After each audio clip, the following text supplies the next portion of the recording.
Indian ജനാധിപത്യം വെല്ലുവിളികൾ നേരിടുന്ന ഘട്ടത്തിൽ ജനങ്ങൾ ജാഗ്രതയോടെ നിലകൊള്ളണമെന്ന് കായിക വഖഫ് വകുപ്പ് മന്ത്രി വി അബ്ദുറഹ്മാൻ പറഞ്ഞു. മലപ്പുറത്ത് നടന്ന റിപ്പബ്ലിക് ദിന പരേഡിൽ അഭിവാദ്യം സ്വീകരിച്ച് സംസാരിക്കുകയായിരുന്നു അദ്ദേഹം. ജനാധിപത്യ സംവിധാനത്തെ സംരക്ഷിച്ചു നിർത്തുകയും മെച്ചപ്പെടുത്തുന്നതിലും അതിനേറെ മുന്നോട്ട് കൊണ്ടുപോകാൻ ഈ രാജ്യത്തിന് കഴിഞ്ഞു എന്നുള്ളത് അഭിമാനത്തോടു കൂടി തന്നെ നമുക്ക് പറയാൻ കഴിയും. നമ്മുടെ അതേ കാലഘട്ടത്തിൽ തന്നെ സ്വാതന്ത്ര്യം നേടിയ പല രാജ്യങ്ങളും ആ രാജ്യങ്ങളിലെ ജനാധിപത്യം അട്ടിമറിക്കുന്ന കാഴ്ച നമ്മൾ കണ്ടുകൊണ്ടിരിക്കുകയാണ്.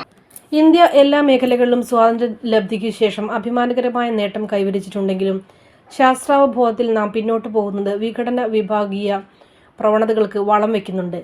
ഇത്തരം പ്രവണതകൾ രാജ്യത്തിന്റെ ഐക്യത്തെയും അഖണ്ഡതയെയും ബാധിക്കാതിരിക്കാൻ നമ്മൾ സവിശേഷ ശ്രദ്ധ പുലർത്തണം. എല്ലാ പ്രദേശങ്ങൾക്കും വിഭാഗങ്ങൾക്കും ഭരണ നിർവഹണത്തിൽ തുല്യ പങ്കാളിത്തവും വിഭവങ്ങളുടെ മേൽ തുല്യ അവകാശവും ഉണ്ടായാൽ മാത്രമേ പ്രാദേശികമായ അസന്തുലിതാവസ്ഥകൾ മറികടക്കാൻ കഴിയൂ. പ്രാദേശിക അസന്തുലിതാവസ്ഥകൾക്ക് ആക്കം കൂട്ടുന്ന നടപടികൾ ഭരണാധികാരികളുടെ ഭാഗത്തു നിന്നുണ്ടാവരുത്.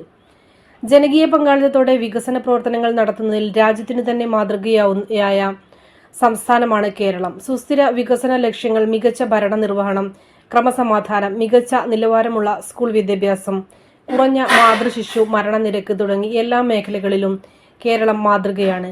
അതിദാരിദ്ര്യ നിർമ്മാർജ്ജനത്തിനായുള്ള പ്രത്യേക പദ്ധതികൾ കേരളത്തിൽ നടപ്പിലാക്കുന്നു. ഭൂരഹിതരും ഭവനരഹിതരുമില്ലാത്ത സംസ്ഥാനമായി കേരളം മാറുകയാണ്. ഈ നേട്ടങ്ങളെ ശക്തിപ്പെടുത്തുന്ന രീതിയിലുള്ള നവകേരള നിർമ്മിതിയിൽ സർക്കാരിനും തദ്ദേശ സ്ഥാപനങ്ങൾക്കുമൊപ്പം ഓരോ വ്യക്തിയും നിലകൊള്ളണമെന്നും മന്ത്രി പറഞ്ഞു. സിവിൽ സ്റ്റേഷനിലെ യുദ്ധസ്മാരകത്തിൽ പുഷ്പചക്രം അർപ്പിച്ച ശേഷമാണ് റിപ്പബ്ലിക് ദിനാഘോഷ ചടങ്ങിൽ മുഖ്യാതിഥിയായ മന്ത്രി MSP പരേഡ് ഗ്രൗണ്ടിലെത്തിയത്. ദേശീയ പതാക ഉയർത്തിയ ശേഷം മന്ത്രി തുറന്ന വാഹനത്തിൽ പരേഡ് പരിശോധിക്കുകയും തുടർന്ന് പരേഡിന്റെ അഭിവാദ്യം സ്വീകരിക്കുകയും ചെയ്തു. ജില്ലാ കളക്ടർ VR വിനോദ്, ജില്ലാ പോലീസ് മേധാവി R വിശ്വനാഥ് എന്നിവരെയും പരേഡ് അഭിവാദ്യം ചെയ്തു. MSP assistant commandant PA Kunjumon parade നയിച്ചു. സായുധ police inspector P Ambujakshan second in commander ആയി. MSP സായുധ പോലീസ്, പ്രാദേശിക പോലീസ്, വനിതാ police, excise, fire force, forest, NCC, SPC, scout, guides, band team, red cross തുടങ്ങിയ 38 പ്ലാറ്റൂണുകൾ പരേഡിൽ പങ്കെടുത്തു.